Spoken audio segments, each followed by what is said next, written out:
Anthony Calmont, propriétaire du château de Dampierre. Anthony, bonsoir et bienvenue sur So Château. Salut Olivier.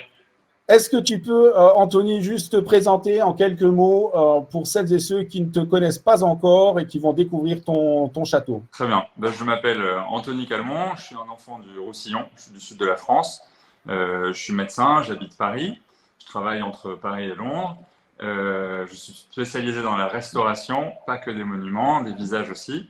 Et j'ai cette passion des vieilles pierres depuis gosse. Et par une sorte de concours de circonstances l'année dernière, je me suis retrouvé propriétaire un peu plus tôt que prévu de cette super jolie maison dans l'est de la France, où d'ailleurs j'ai fait un bout de mes études. J'étais interne en Champagne-Ardenne, donc je connais bien Troyes, Romilly-sur-Seine et Vitry-le-François, qui sont finalement les trois villes qui entourent Dampierre. C'est pile au milieu. Merci pour ces premières informations. On va avoir l'occasion d'échanger avec toi durant la séance de questions-réponses. Alors déjà, la première question, Anthony, merci déjà à toutes celles et tous ceux qui ont posé toutes ces questions. La première, celle qui a été le plus votée, c'est celle de Diane. Une question assez simple, mais la réponse, voilà, on est curieux. Qu'est-ce qui vous a poussé à acheter ce château et pas un autre? Alors, moi, depuis gamin, c'est un rêve. Moi, je regarde, je visitais Versailles dans les livres, l'histoire, les costumes, la musique classique. C'est des choses qui m'ont toujours beaucoup, beaucoup plu. L'architecture aussi, ça a toujours été un sujet. Mes parents m'emballaient toujours à ma demande dans les châteaux. Donc, ça a toujours été une véritable idée de pouvoir non seulement le voir, mais en plus le vivre. Donc, j'ai toujours eu en tête de me dire, quand je serai grand, je vais essayer de gagner 3 sous, essayer d'être un peu malin, essayer de trouver des bons plans et essayer de pouvoir m'offrir une vie dans laquelle je pourrais avoir une idée de cette vie de château. Et puis, un concours de circonstances a fait que ça s'est passé plus tôt que prévu, parce que moi, je suis médecin à Paris, mais j'ai mon activité, je suis installé depuis 1 an, j'ai strictement aucune fortune familiale. Donc, c'était pas du tout prévu. J'étais censé travailler quelques années. Bon, j'ai une profession qui me permet d'économiser un peu d'argent sur quelques années. Et ensuite, d'avoir des économies, aller voir le banquier et pouvoir acheter. Donc, je connais tous les châteaux possibles à la vente. Pendant le confinement, je me faisais envoyer même les dossiers par les agents immobiliers pour que je puisse un peu fantasmer dessus. Je faisais des dessins et tout pendant le confinement. Et il se trouve que j'ai Guillaume Desniel, c'est un jeune homme qui travaille avec son frère, qui est agent immobilier spécialisé là-dedans, que je suivais sur Instagram, et il m'avait envoyé quelques dossiers de château, justement pour ça. Et puis qui me dit, tiens, regarde, la semaine prochaine, il y a une vente aux enchères qui va avoir lieu aux alentours de Troyes. J'ai quelques clients qui seront intéressés, mais c'est un peu compliqué parce que c'est pas vraiment le coin recherché. L'Est de la France, ça n'intéresse pas beaucoup les gens. Je dis, écoute, envoie-moi le dossier, ça me fait rire. Et puis, je suis allé voir la maison, et vraiment par curiosité.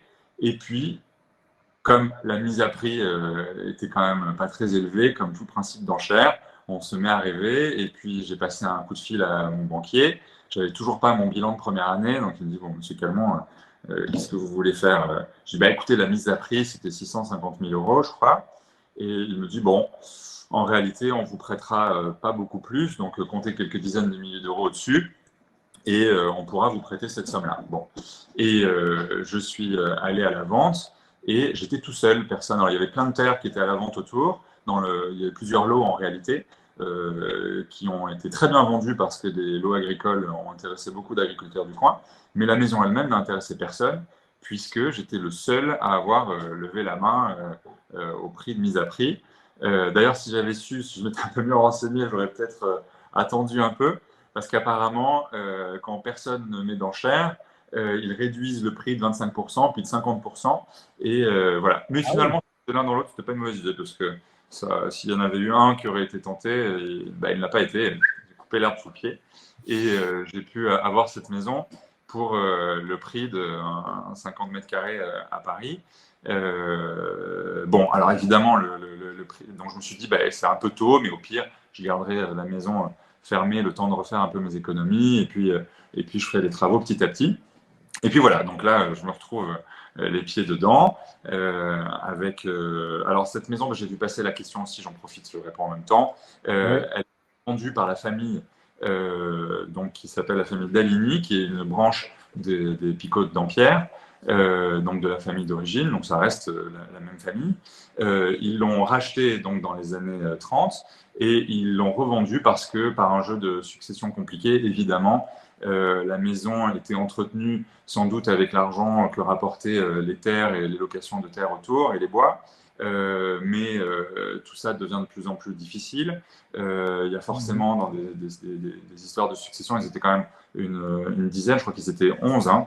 Donc il faut que tout le monde s'entende, c'est pas forcément évident. Déjà quand on est deux, c'est pas facile, alors imaginer 11. Puis tout le monde n'a pas les mêmes projets de vie. Ce qui fait que y en a certains qui ont envie de mettre leurs sous, leurs économies là-dedans. Il y en a d'autres qui n'ont pas du tout envie de mettre leurs économies là-dedans. Moi, c'est facile, c'est un choix. Donc moi, j'ai choisi de mettre mes sous là-dedans et mes économies dedans, donc c'est facile. Mais quand on en hérite, c'est pas un choix. Donc je peux comprendre qu'il y a des gens qui n'ont pas envie de s'investir là-dedans. Et après quelques années assez difficiles, je pense, dans leur famille, il y a eu une vente judiciaire et le château a été mis en vente un peu de force. Et donc, c'était pas évident parce qu'une partie de la famille était hyper contente de me le vendre et l'autre n'avait rien contre moi, mais était un peu rabougrie à l'idée de laisser partir cette maison. Mais bon, finalement, tout se passe très bien et finalement, ceux qui étaient le plus déçus de voir la maison partir sont hyper sympas avec moi et m'aident énormément dans le projet à trouver des solutions, à essayer de m'apporter les informations qu'ils ont en leur possession. Et finalement, voilà comment on en est là. Merci pour toutes ces informations, Anthony, c'est très intéressant. J'en profite avant d'enchaîner avec les questions, une question plutôt que je me pose moi, mais par rapport parce que j'ai eu le cas avec d'autres propriétaires, mais comment ça se passe avec Dampierre? Comment vous avez été accueillis par le village, par les villageois, par peut-être même la mairie, l'administration, etc. Est-ce que tout se passe bien? Tout petit village, c'est pas spécialement touristique, bien qu'il y a quand même un truc assez drôle, d'ailleurs je vous le raconterai après, enfin drôle, non c'est pas drôle, mais c'est un fait historique un peu parallèle par rapport à l'histoire qu'on apprend en général.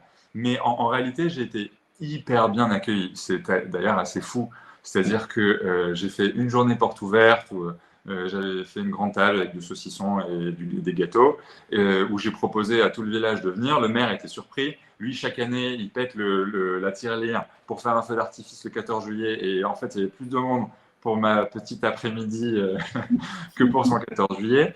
Et c'était super bien. Tout le monde, tous les habitants s'étaient endimanchés parce que quand même, ils venaient voir le châtelain. Et c'était assez fou et extrêmement touchant de voir comme cet endroit et la personne qui l'occupe, c'est important pour le village, c'est vraiment le poumon du truc. Et ça peut être le poumon économique si les entreprises locales travaillent dedans. Bon, évidemment, il faut que tout le monde s'y retrouve, hein, et eux et moi. Mais évidemment, si je peux favoriser des entreprises locales pour entreprendre des travaux, c'est mieux. La mairie m'aide énormément. C'est-à-dire que là, je veux faire enterrer une ligne électrique qui passe devant le portail principal parce que c'est quand même un peu disgracieux. Et la mairie s'est débrouillée pour faciliter les démarches administratives. Ils vont prendre en charge une partie. Le maire est super sympa, la secrétaire de la mairie est adorable, on s'écrit régulièrement.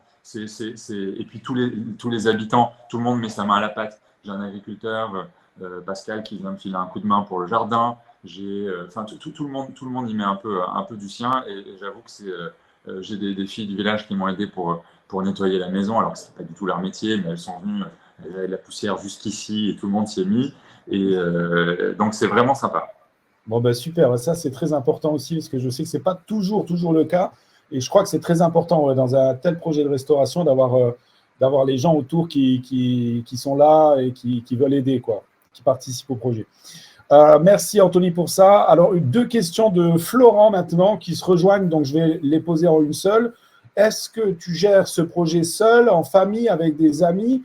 Et en gros, quelles sont les perspectives à moyen terme, est-ce qu'il y a un projet touristique? Tu l'as un petit peu évoqué dans la vidéo, mais voilà, est-ce qu'il y a un projet touristique ou c'est juste pour toi, pour vivre là-bas Oui, je suis tout seul.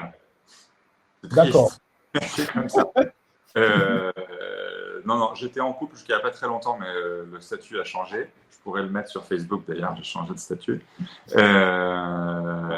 Et non, c'est un projet seul parce que déjà, c'est pas forcément facile d'embarquer enfin, ses compagnons ou sa famille dans un projet pareil parce que c'est quand même un peu, c'est niche hein, quand même comme truc. Hein. C'est passer sa vie à regarder des antiquités, à se balader, à visiter des châteaux, à venir ici, à suivre un chantier.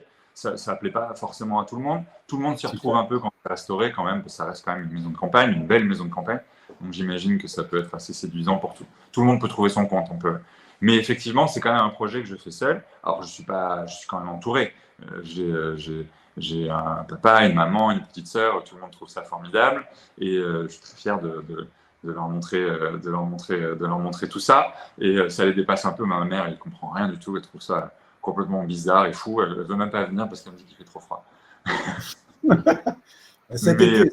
Et d'ailleurs, il faisait quand même pas mal froid. Quand on s'y retrouvait ensemble, c'était quand même à monter les escaliers, ça chauffait, mais il fait quand même assez frais. Donc pour l'aspect familial, c'est ça. Pour le côté exploitation, moi, c'est une maison de campagne. C'est plus un rêve de vie. Donc, les personnes qui vont y résider, ce sera les personnes que j'invite. Donc, ce sera mes copains, mes copines. Alors, après, si vous voulez venir, vous avez qu'à faire copain-copine avec moi. Peut-être que vous serez invité. Mais après, je n'ai pas de projet ni hôtelier, ni de projet touristique, si ce n'est que je pense que c'est important, déjà d'un point de vue fiscal, c'est intéressant d'ouvrir la maison au public, puisque ça permet de défiscaliser les travaux qui sont effectués, ce qui est quand même pas négligeable parce que c'est quand même une charge énorme, parce qu'il y a quand même c'est pas des travaux comme on restaure une maison moderne, puisque les travaux, il faut compter 3 x 3 x 4 par rapport à des travaux normaux pour un poste identique. Pourquoi? Parce qu'il y a un savoir-faire, parce qu'il y a des entreprises, etc. Donc, le coût des travaux entrepris est x4. Sauf que là-dessus, l'État peut aider un peu, voire beaucoup d'ailleurs. Ça dépend. Ça dépend de leur budget, ça dépend de l'intérêt, ça dépend si le château est ouvert et que le public peut le voir. Évidemment, l'État est plus content d'investir dans un endroit si la France et les Français vont pouvoir aller le visiter et en profiter. C'est un plaisir, c'est juste pour préserver le patrimoine. Donc ça les intéresse un peu moins. Donc pour toutes ces raisons, le château sera ouvert. Alors c'est un minimum de 40 jours par an, je crois, entre le mois de juillet et le mois de septembre. Donc après, il faut que je l'organise. Je l'ai fait déjà l'été dernier. Ce sera refait cet été aussi. Et puis en plus, il y a tellement ça intéresse vraiment les gens. Et puis moi, je veux dire, j'ai tellement visité de maisons et de châteaux comme ça, et j'ai toujours été tellement agacé de vouloir aller visiter une maison et elle n'est pas ouverte au public. Ah bon, d'accord. Oui. Donc c'est toujours très frustrant. Et finalement, c'est notre patrimoine, ça nous survit, ça reste après, c'était là avant. Et c'est un peu dommage de le garder que pour soi. C'est bien de le montrer, le faire découvrir. J'ai un vrai projet de restauration et de création, parce qu'il y a quand même plein de choses qui ont été enlevées. Donc c'est un projet assez fou quand même, parce que c'est pas juste on récupère une maison et on la maintient. Non, c'est on récupère une maison, on la maintient, on la renforce. Elle a quand même été hyper entretenue pendant toutes ces années. La famille a quand même, enfin je veux dire, là j'ai aucune urgence de travaux, ce qui est quand même dingue. Quand on achète une maison, normalement, c'est ah là là, ça y est tout de suite, il faut faire ci, il faut faire ça. Non, là, si je veux la laisser faire mes 10 ans, je la laisse faire mes 10 ans. Les toitures ont été révisées, tout est sain, donc tout ça a été fait. Maintenant, pour la rendre vraiment habitable en hiver, puisqu'on était, bon, tout est à peu près habitable en été, mais en hiver, c'est un enjeu plus important. Donc, il y a pas mal de boulot à faire et il y a un boulot aussi de création, parce qu'il y a des décors qui ne sont plus, qu'il va falloir recréer. Donc, c'est vrai que pour moi, c'est un projet complet, quoi. Je suis ravi. Parfait, merci, merci Anthony. Je vais passer à la question suivante. C'est une question qui revient très régulièrement. Donc, c'est Florent et d'autres aussi, Marilyn, je crois, et peut-être d'autres personnes qui ont posé cette question. C'est comment le château a traversé la Révolution et les deux guerres mondiales, éventuellement, si tu veux en dire un mot. Si tu peux répondre en quelques minutes pour qu'on puisse avoir l'occasion de poser encore quelques questions après, parce que ça fait un peu plus d'1 heure qu'on est ensemble. Alors, je n'ai pas évidemment toutes les infos. Hein. Moi, je débarque, je ne connaissais rien à cette maison il y a encore 8 mois. Donc, je n'ai pas toutes les infos. Cependant, n'hésitez pas à m'envoyer. J'ai un petit compte Instagram pour le château de Dampierre. Ça s'appelle Château de Dampierre, d'ailleurs. Pas confondre avec celui des Yvelines. Alors, d'ailleurs, pour répondre à la question, une autre question que j'ai vu passer, je ne connais pas exactement le lien de filiation entre les deux châteaux, ni les deux familles. Oui. Relié. Dans tous les cas, il faudrait que je fasse ma petite recherche dessus. N'hésitez pas à venir me poser des questions sur Instagram là-dessus. Vous m'envoyez un message et je ferai mes recherches. Et si je trouve quelque chose, je vous le dirai. Pour ce qui est de la Révolution française, j'ai vu qu'il y avait un picot de Dampierre, je crois qu'il s'appelait Auguste, qui lui était donc propriétaire du château à ce moment-là et qui était un militaire de carrière de Louis XVI. Et qui restait militaire. Donc, quand le chef a changé, c'était plus la royauté, mais c'était la République. Et il a été donc général des armées de la République. Et visiblement, la passation entre la royauté et la République ne lui a posé aucun problème. Il était progressif dans ses idées. Et je pense que c'est ce qui a permis au château d'être préservé pendant voilà. Et pendant les guerres, la Première Guerre mondiale, je n'ai pas trouvé grand-chose dessus, parce que c'est vrai qu'on est quand même dans une région qui a été, une partie de la France qui a été quand même assez touchée. Reims a été détruite par la Première Guerre mondiale. Dampierre, pas beaucoup d'infos là-dessus.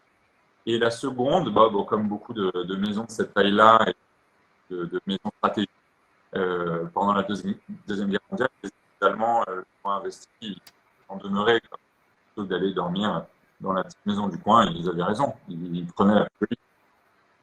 Ils ont brûlé quand même. Bon. Ok. Anthony, on va enchaîner. Merci pour cette réponse. On va en poser peut-être encore une ou deux. Je suis désolé pour tous les participants. Il y en a beaucoup, les questions. Mais comme vous l'a proposé Anthony, vous pourrez aller sur le compte Instagram Château de Dampierre et poser vos questions. À la limite, vous le contactez directement par message. On va encore en poser quelques-unes, une ou deux. Alors, je regarde. Il y avait une question aussi de Florent qui demandait: est-ce que vous échangez, est-ce que vous avez déjà eu l'occasion d'échanger avec d'autres propriétaires de la région, de châteaux de la région? Est-ce qu'il y a un réseau? Il parle notamment justement du château de Vaux d'Édouard Guyot, et tenir peut-être des conseils d'autres propriétaires. Alors là, c'est une super transition pour ton émission de la semaine prochaine. C'est ça. Oui, dans la série des jeunes qui reprennent un château qui est en très très mauvais état. Alors lui, il a la palme. Je dois dire que je suis allé le voir au château de Vaux. Et sa maison était très abîmée. Alors c'est drôle parce que c'était une maison que j'avais suivie parce qu'elle était à la vente il y a quelques années. Elle appartenait à une famille qui s'appelait Valérie Radeau. Et j'ai mon meilleur pote qui s'appelle comme ça. Donc c'était une tante à lui. Elle le vendait à un prix fou alors que la maison était complètement délabrée. Et lui a été hyper malin. Il a réussi à acheter cette maison avec un projet dingue, alors que la maison était complètement étayée. Il n'y avait pas de toit, il n'y avait rien du tout.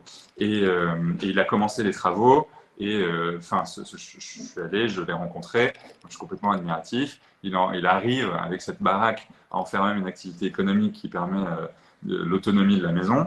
Et je trouve ça incroyable. Et en plus, avec une vraie qualité ce qu'il fait, c'est qualitatif. C'est pas du tout anecdotique. C'est bien fait, c'est documenté, c'est bien décoré, toutes ces animations sont super. On se prend en jeu, quoi. Donc oui, je l'ai rencontré et il m'a donné quelques conseils, notamment sur les architectes qui s'occupent de sa maison, sur les tuyaux pour les entreprises, sur les choses. Parce qu'en fait, il avait visité Dampierre aussi au moment de la vente, parce qu'il a frères et sœurs et ils sont tous mordus ils ont tous chopé le même virus. Et ils avaient visité Dampierre. Ça ne les avait pas intéressés parce qu'en fait, il n'y a pas de dépendance à Dampierre. Et eux, comme ils ont quand même des activités qui sont beaucoup basées sur la location, les mariages, etc., ils ont besoin de grandes salles de réception pour pouvoir accueillir 200-300 personnes. Et à Dampierre, il n'y a rien de tout ça, puisque le fameux vicomte Beuret avait rasé toutes les dépendances qui étaient dans la cour, dans le parterre nord du château. Et il n'y a plus rien de tout ça. Il en a fait un parterre avec des buis. Très bien, très très bien. Bon, ben, c'est super si tu as déjà pu nouer des contacts avec les propriétaires autour. Je pense, Anthony, qu'on va s'arrêter là, comme ça fait 1h15 qu'on est ensemble. Allez, encore une. Ouais. Encore une, allez, encore Allez. une. Alors, on va en faire 2 ou 3 au moins même. Est-ce que tu as quand même t'as fait des études un petit peu dans l'art et la restauration? On sait que tu es médecin, mais est-ce que tu as eu l'occasion de vraiment faire des... J'ai beaucoup étudié la restauration de la ride du Lion et de la ride d'Amertume, mais pas trop celle de la façade en craie. Oui, comme ça répond à une question que j'ai vu passer aussi tout à l'heure. Non, mais c'est une passion. Enfin, ça a trait à l'esthétique, donc forcément ça me touche. Et puis je passe mon temps à faire des moodboards et faire des screenshots sur Instagram, sur tous les sites de déco. Là, vous ne le voyez pas, mais il y a mon téléphone qui est posé sur une pile de bouquins de déco et de châteaux. Donc, c'est quelque chose auquel je suis très, très sensible et j'adore m'en préoccuper, quoi. Donc, forcément, on apprend au fur et à mesure. Et puis, bon, je pense que je suis qu'au début. Hein. Est-ce que tu as retrouvé des archives du château? Des archives qui te donnent, par exemple, le jardin, les plans des jardins, etc. J'essaie de regrouper plusieurs questions en même temps. Aux archives, oui, on retrouve quelques trucs qui ont été très modifiés. Par exemple, j'ai des photos des jardins parce qu'en fait, au début du siècle, il y avait quelques revues, je ne me souviens plus le nom de la revue, mais des revues de décoration et de campagne qui faisaient des reportages justement dans les belles maisons autour de Paris. Et il y avait notamment des photos de tous les jardins et les aménagements faits par le vicomte de Ry et sa femme. Et donc là, on voit des jardins extrêmement aménagés et sophistiqués, complètement 18e. Donc bon, ça c'est assez intéressant. C'est pas exactement la tournure que je veux lui donner. Je voudrais des jardins un peu plus simples, un peu plus authentiques, je pense. Mais après, on a retrouvé une quantité. Alors d'ailleurs, si parmi les auditeurs, là, il y a des spécialistes de vieux français, on a retrouvé aux archives, l'architecte a retrouvé un pavé d'explications sur le château en vieux français, en vieux françois, illisible, incompréhensible, on comprend un mot par page. Donc s'il y a des grands spécialistes qui ont envie de s'y coller, je suis preneur. Ouais, bonne idée, c'est possible. Hein. Concernant les descriptions du lieu. Bah super. On lance l'appel. Hein. N'hésitez pas à contacter Anthony si vous parlez le vieux français. Ça pourra être très utile pour lui. Voilà, j'en ai terminé. Moi, je laisse conclure Anthony. Je vous dis à très bientôt. Je vous remercie tous et je remercie évidemment Anthony pour son accueil et pour son beau projet. Merci beaucoup, Olivier, de donner l'opportunité à des propriétaires de maisons comme celle-là de pouvoir s'exprimer et pouvoir échanger aussi avec des gens qui sont curieux ou qui parfois ont des choses à rajouter, des informations à donner. C'est toujours important. Et puis, merci à tous ces gens qui se sont inscrits à cette émission. C'est quand même fou de voir que en fait, ça rassemble. Moi qui pense toujours que je suis tout seul à m'intéresser à ce genre de trucs, c'est toujours sympa de voir qu'il y a plein de gens que ça intéresse, que ça passionne. Et de pouvoir les rencontrer, de pouvoir échanger avec eux, c'est génial de pouvoir parler de ces passions, je crois. Donc, merci à tous et j'espère à bientôt. Merci, portez-vous bien, merci à tous. Bonne soirée, au revoir.